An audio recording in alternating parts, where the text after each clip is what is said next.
Hi, நான் உங்கள் சனா. இன்னுமொரு கதையில் உங்களை சந்திப்பதில் மகிழ்ச்சி. நீங்கள் அனுப்பும் கமெண்ட்ஸ் தான் என்னை மேலும் மேலும் கதை எழுத தூண்டும். வாருங்கள் கதைக்குள் செல்வோம். நான் ராஜு, வயது 20. கல்லூரியில் இறுதி ஆண்டு படிக்கின்றேன். என் அப்பா கட்டாரில் வேலை பார்த்தவர். 5 வருடத்திற்கு முன் விடுமுறைக்காக ஊருக்கு வந்திருந்த போது விபத்தில் இறந்துவிட்டார். அப்போது அம்மாக்கு 35 வயது. உறவினர்களிடம் சில கடன்கள் இருந்தன.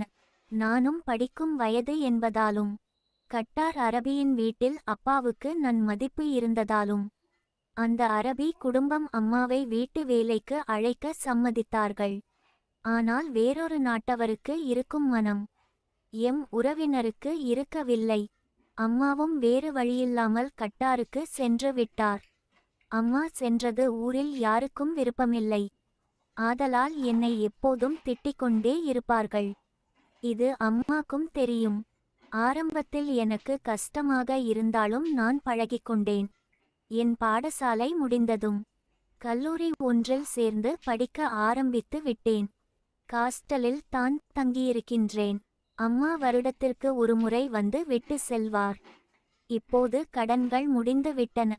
ஆனால் நமக்காக ஓர் வீடு கட்டும் வரை உழைப்பேன் என கூறிவிட்டார். அம்மா வந்தால் எங்காவது ஓர் வீட்டை 1 மாதத்திற்கு வாடகைக்கு எடுத்து தங்குவோம். அத்தோடு ஊர் முழுக்க சுற்றுவோம். பின்னர் விட்டுவிடுவோம். தினமும் அம்மாவுடன் வீடியோ காலில் கதைப்பேன். ஓர் நாள் கூட பார்க்காமல் இருக்க மாட்டேன். அம்மாக்கும் அப்படித்தான். என்னில் அதீத அன்பும் பாசமும் வைத்திருக்கின்றார். இந்த வருடம் அம்மாவால் லீவுக்கு வர முடியவில்லை.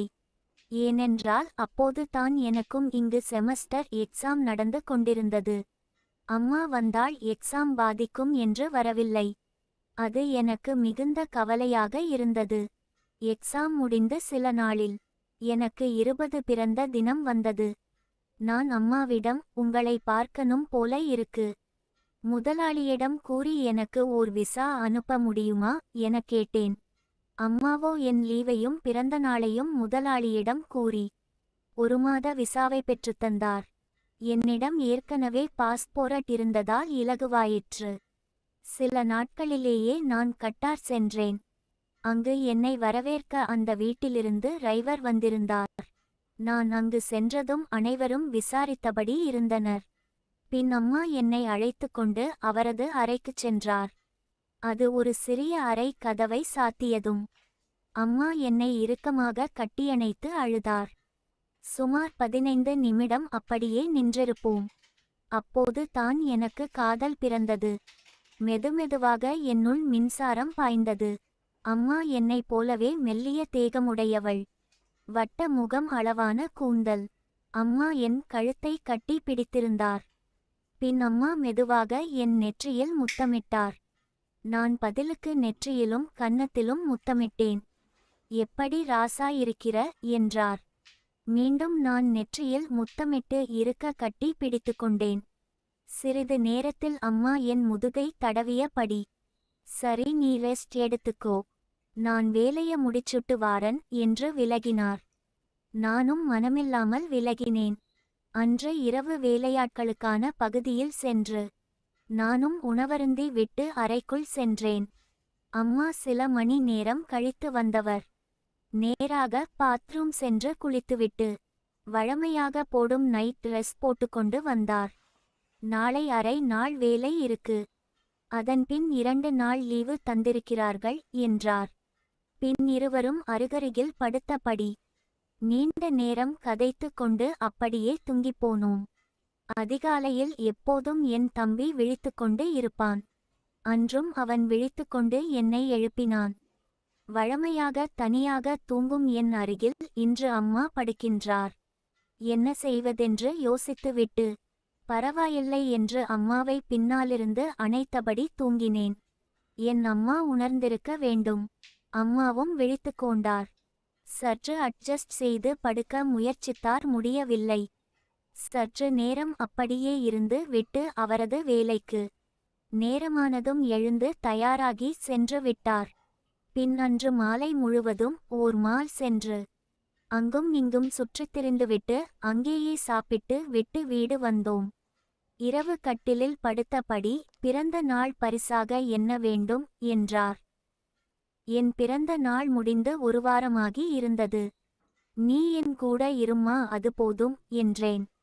இல்லடா, நம் ஊர்காரங்க முன் நாங்க சொந்த வீட்டுல வாழணும், அது வரைக்கும் கொஞ்சம் பொறுத்துக்கோடா என்றார். நான் திருப்பி அம்மாவின் நெற்றியிலும் கன்னத்திலும் முத்தமிட்டு கட்டிப்பிடித்த படி படுத்திருந்தேன்.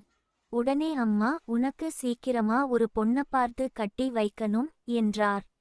எனக்கு அர்த்தம் புரிந்தாலும் தெரியாது போல், எனக்கு நீ மட்டும் போதும்மா, வேற யாரும் தேவையில்லை என்று மேலும் இறுக்கமாக கட்டி பிடித்தேன்.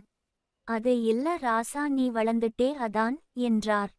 நான் இப்ப தாம்மா படிக்கிறேன், உங்கூட ரொம்ப காலம் இருக்கணும் என்றேன். அம்மாவும் ஏதும் கூறாமல் அப்படியே இருந்தார். ஒரு 4 மணி இருக்கும் தம்பி விழித்துக் கொண்டான். அம்மாவும் என் பக்கம் திரும்பிய படி நன்கு தூங்கிக் கொண்டிருந்தார். சற்று நேரத்தில் கண்விழித்த அம்மா எழுந்து என்னை பார்த்துவிட்டு திரும்பி மறுபக்கமாக படுத்து விட்டார். நானும் ஏதும் செய்யாமல் விட்டுவிட்டேன். காலை எழுந்து மீண்டும் இடங்கள் பார்க்க சென்று விட்டோம். அங்கு மதியம் ஓர் ஓட்டலில் உணவருந்தும் போது அம்மா தயங்கிய குரலில், ராஜு, நீ அம்மா கூட அப்படி பண்ணாதடா என்றார். நானும் புரியாமல் எது என்றேன். அம்மா தூங்கும் போது அம்மாவை இடிக்காத என்று உணவை மட்டும் பார்த்தபடி கூறினார். நானும் ஒன்றும் தெரியாது போல், ஏன்னு தெரியல, இப்ப தான் இப்படி இருக்கு, மத்தபடி சாதாரணமாகத்தான் இருக்கும். அம்மா புரியுது டா, ஆனா அப்படி அம்மா கூட பண்ண கூடாதுடா என்றார். நான் ஏன் என்றேன். ஏன்னா நான் உன் அம்மாடா, நீ வேற பெண் கூடத்தான் அப்படி இருக்கணும் என்றார். நான் எதுவுமே தெரியாது போல் முகத்தை வைத்துக்கொண்டு, எனக்கு வேற பெண் ஏதும் தேவையில்லை, நீ மட்டும் போதும், நான் உன்னை விட்டு பிரிய மாட்டேன்மா, உன்கூட அப்படி இருப்பது ரொம்ப சந்தோஷமா இருக்குதம்மா என்றேன். அம்மா அமைதியானார். அம்மா கோப்படாமல் அமைதியானது எனக்கு மிகுந்த சந்தோஷத்தை தந்தது. மாலை ஒரு 6 மணி போல் வீடு சென்றோம். அம்மா பாத்ரூம் சென்று குளித்து விட்டு வந்தார். பின் நானும் சென்று குளித்துவிட்டு வெறும் டவல் மட்டும் கட்டிக்கொண்டு வந்தேன். அம்மா பார்க்க வேண்டும் என்றே அப்படி செய்தேன். அம்மாவும் பார்த்துவிட்டு ஏதும் கூறாமல் அமைதியாய் நாங்கள் கொண்டு வந்த சாப்பாட்டு பொதியை பிரித்து கொண்டிருந்தார். நான் லுங்கியை மட்டும் கட்டினேன். இருவரும் ஒன்றாக உண்டுவிட்டு கட்டிலில் அமர்ந்து கதைத்து கொண்டிருந்தோம். அம்மா, பிளீஸ் ராஜு வேண்டாம் என்றார். ஆனால் அவர் வலுக்கட்டாயமாக தடுக்கவில்லை. அம்மாவும் பல வருடங்களாக ஆண் துணை இல்லாமல் இருந்தவர். அவருக்கும் ஆசை இருக்கும். மகன் என்பதால் தயங்குகிறார் என புரிந்தது. அம்மா இப்போது என் கட்டுப்பாட்டில் வந்து கொண்டிருந்தார். நான் அம்மாவின காதில் I love you mama, I love you என சொல்ல, அம்மா, ராஜு, இத நீ யாரிடமும் கூறக்கூடாது, நமக்குள் ரகசியமாக இருக்க வேண்டும் என்றார். உன் மேல சத்தியம்மா என்றேன். இப்போது அம்மா சற்று என் பக்கம் திரும்பி, அம்மா கண்ணத் திறந்து பாரும்மா என்றேன். அம்மா திறக்கவில்லை. மீண்டும் அம்மா திறந்து பாரும்மா என்றேன். அம்மா மெதுவாக கண்ணை திறந்து என் கண்ணுக்குள் பார்த்தார். சூப்பரா இருக்குதம்மா, I love you mama, I love you.